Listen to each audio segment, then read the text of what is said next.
Guys, you know what's so funny? Do you guys want to see something so funny? I'm so proud of my son. I'm so proud of my child. Guess what child I'm talking about? Guess the child I'm referring to, man. You guys want to see?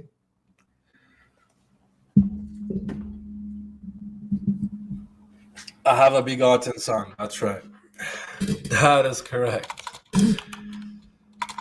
Let's pull it up. We're gonna watch and laugh together, man. Let's look at this, man. All right.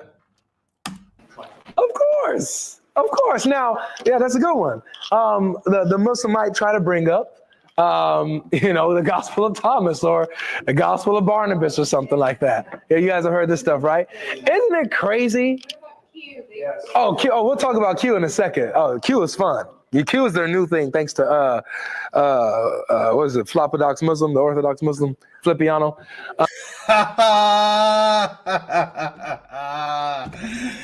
Oh my God, Logic. You are so obsessed with me, man. I know you miss your father, man. You miss Dada, don't you, huh? Look at you, brother. You're mentioning my name in front of your little cute audience, isn't that? Look. Yeah, I got them spinning, man. They're having shubuhat in the crowd. So what about Q? Oh my God. The Christians are having doubts, man. What about Q gospel? Oh my days, man. That's funny.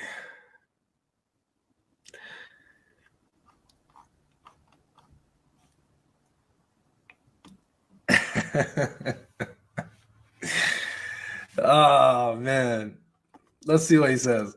Because of him, let's be honest. So we'll deal with Q in a second. But yeah, they bring up Gnostic Gospels because they would rather go to the Gnostic Gospels rather than what is known and authentically true as Matthew, Mark, Luke, and John. Yeah, that is a straw man. We don't go to just Thomas and disregard Matthew, Mark, Luke, and John. We actually substantiate that the gospel, the historical gospel of Christ exists in Matthew and in Luke, and that's what Q is, sir. So we don't disregard the historical data found in Matthew, Mark, Luke, and John. Although John is disputed to be an authentic historical source anyway because of its high Christology and less historical or less significant historical data in there. And Thomas is just an early tradition as well by the community that composed it. So yes, we go to the early data, which would include Thomas and the other gospels as well. Nobody goes to the Gospel of Barnabas, sir. Who the heck quotes the Gospel of Barnabas? Guys, are there maybe I don't know. Are there any Muslims who really think the Gospel of Barnabas is the gospel and quoted as the gospel? This guy is dealing with arguments from 10 years ago. My brother, what are you doing? Who the hell quotes the Gospel of Barnabas? Hey. They would rather go to anything else but there. But everywhere else you go, okay, let's give it to them. Let's say the Gospel of Thomas is the Injil, or the Gospel of Barnabas, like Gospel of Barnabas, for example. It says that Muhammad is the Messiah. Is that the Injil? You believe? Yeah, that's because the Gospel of Barnabas is a medieval forgery, sir. No Muslim thinks the Gospel of Barnabas is the gospel, dude. No? Oh, okay, so this can't be the Injil then, right? Okay, that's out. Gospel of Thomas. There's always problems with all of it. Like Gospel of Thomas, for example, I think says that in order to get into paradise, women have to become men. He got it from me. Yo, he got that from me. I bet you he's never even read Thomas.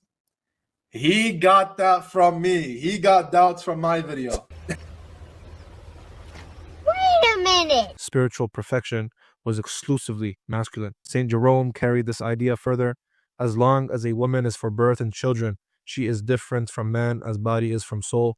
But when she wishes to serve Christ more than the world, she will cease to be a woman and will be called man. This concept has roots as far back as the 1st century. The apocryphal Gospel of Thomas, saying 114, records Jesus allegedly saying, Simon Peter said to them, Let Mary leave us, for women are not worthy of life. Jesus said, I myself shall lead her in order to make her male, so that she may become a living spirit, resembling you males. For every woman who will make herself male will enter the kingdom of heaven. This message couldn't be clearer. Women, as they are unworthy of life and must transform into men for salvation. This idea wasn't isolated. Saint Hippolytus echoes it in his refutation of all heresies. For this, he says, is the gate of heaven, where it is necessary for them, when they have come there, to cast off their clothing and all become bridegrooms, having been made male through the Virgin Spirit. I'm the one who taught him that.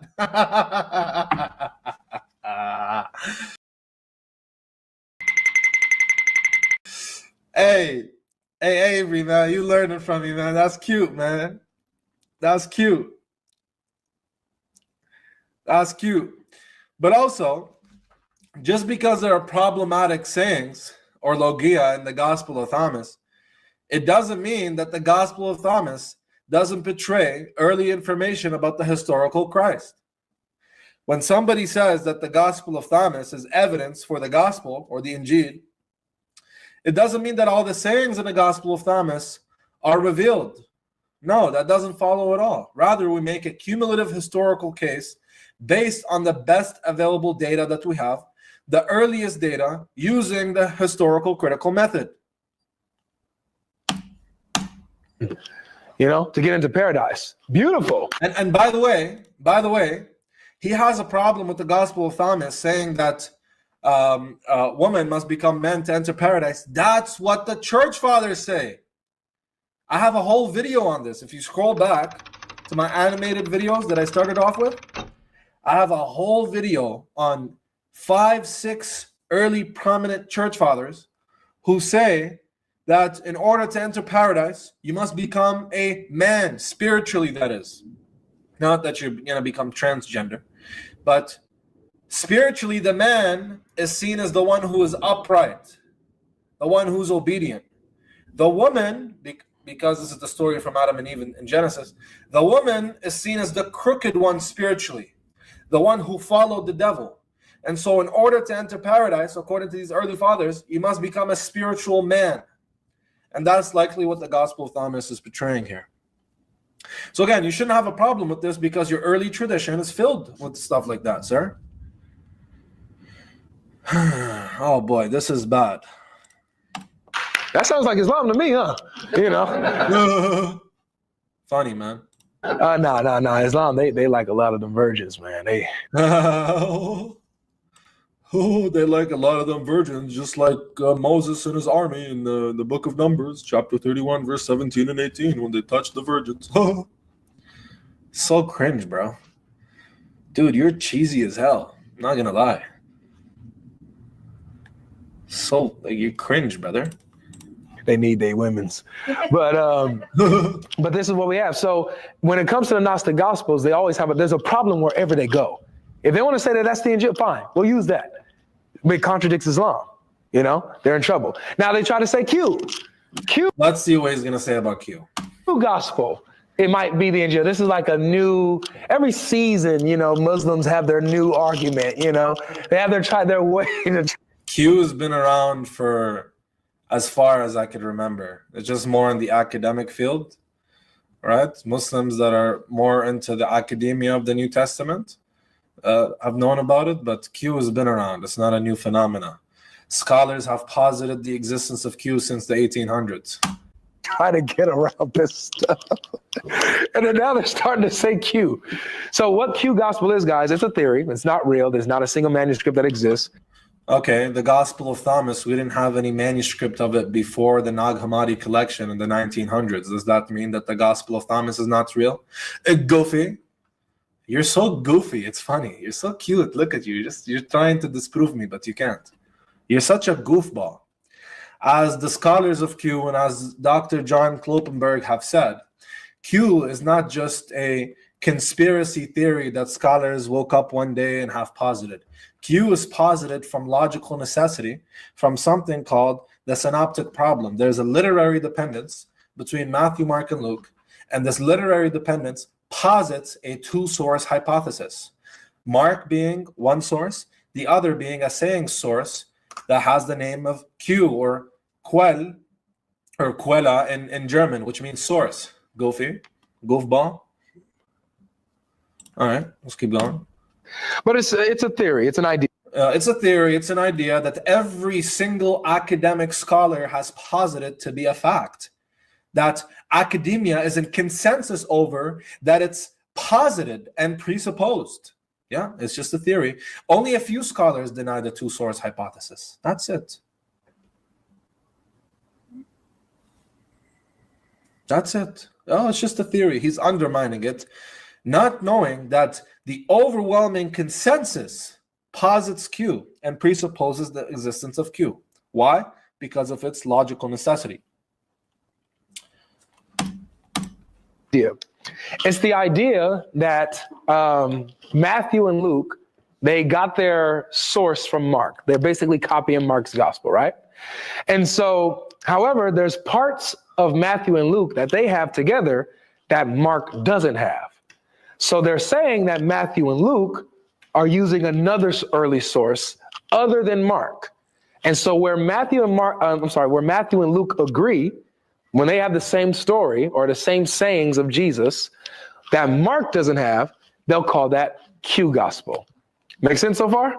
What Matthew and Luke have that Mark doesn't, that's Q, theoretically, right? Now here's the problem. When we go to, let's say we grant Q, let's say, the Injil is Q. Well, I'm going to guess. I'm going to prophesy. He's going to go to the Q saying, either where Jesus says, the one who wants to follow me, pick up my cross and follow me. Or he's going to go to the saying in Matthew and Luke where it says that the Son has been granted authority by the Father and nobody knows the Father except the Son and nobody knows the Son except the Father. Let's see. Watch. Well, I might be wrong, but I haven't watched this yet. I'm watching this first time with you guys. Let's see if the prophecy comes through. Let's see. Q gospel. We don't have it, but it's Q, right? We don't have this early source. Anybody got the Bibles on you? You see? Watch. Wallahi, it's first time watching it. Anybody got a Bible? Go to Matthew 11 for me. Yep. I know you like the back of my hand. Matthew 11, nobody knows the Father except the Son. Nobody knows the Son except the Father and those who He chooses to reveal to. You're so easy, brother. You're so easy. Let's continue, man. Example of Q. Matthew 11. And we're going to get to verse 27. Let me know when you guys got that, man. You got it? Okay, what does it say? Somebody read that for me. Have been handed over to me. Slowly and loudly for everyone.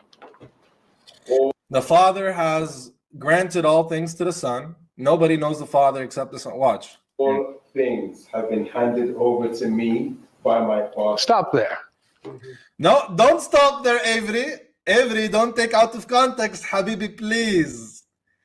Shish kebab, please don't do it. Don't take out of context, Habibi. You see, look, stop there, he said. That's Q. Muslims want to go to Q. All things have been handed over to me by my Father. So Jesus, in Q, that Muslims are starting to appeal to and say that's the Injil, says that he's the Son of God who owns all things the Father. That's not what it says. You liar. Let's go there. Ya kadab. Let's go there, guys. Look at this guy. He's a filthy little liar. I'm going to expose him. Does Matthew say that the Father has everything the Son has? Is that the context? Well, we're going to find out. We're gonna find out. You little sneaky liar. Good try. You thought I wouldn't catch on to you, kadab. But we're gonna see now. Watch this, guys. Let's read from verse 25. Let's read from verse 25. Let's read the context. You want to insert your idolatry in Q, but it's not gonna happen. All right, here we go. Verse 25. At that time, Jesus said, I praise you, Father, Lord of heaven and earth, because you have hidden these things from the wise and the learned and revealed them to little children. He doesn't actually mean little children, but he means from those who are little children in their knowledge. Okay, those who are not scholars and the wise and the learned. He's talking about, he's talking against the Pharisees now. He's talking against the judgment of the cities. Look, yes, Father, for this is what you were pleased to do. All things have been committed to me by my Father. No one knows the Son except the Father. No one knows the Father except the Son, and those whom the Son chooses to reveal him. The context is unique and intimate knowledge of God. All things regarding knowledge, unique knowledge of God, has been given from the Father to the Son, and the Son gives it to those he chooses to reveal to him. You little wicked liar, you shish kebab. You see how you're such a deceiver, that you're deceiving your miskeen audience? Misakin, they don't know that you're a stupid bum. They have no idea that you're a straight ignoramus, a buffoon, and they're listening to you. You see? You see how you failed so easily? Is that all you have against Q? Is that all you have against Q? Since you're going to grant us Q, Mr. Avery. Guys, Avery loves his red skirt. If you know, you know. Mr. Avery, red skirt lover, if you're going to grant Q, then can you please tell us, according to the principle of best possible explanation, why is Q silent on a crucifixion narrative? Why is Q silent on a passion narrative? Why is Q silent on any highly Christological claims? Why is Q silent on substitutionary atonement? Why?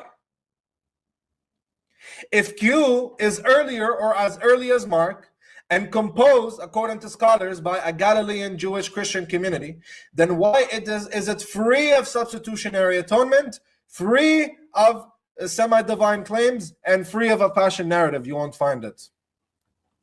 Rather, it supports and conforms to the earliest data that we have, that is the Didache, that is the letter of James, and that is those who believed in the succession of James the Just and followed after him.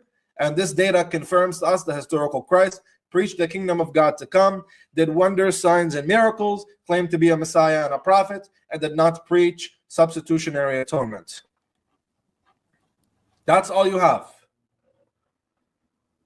That is all you have. That's upsetting, man.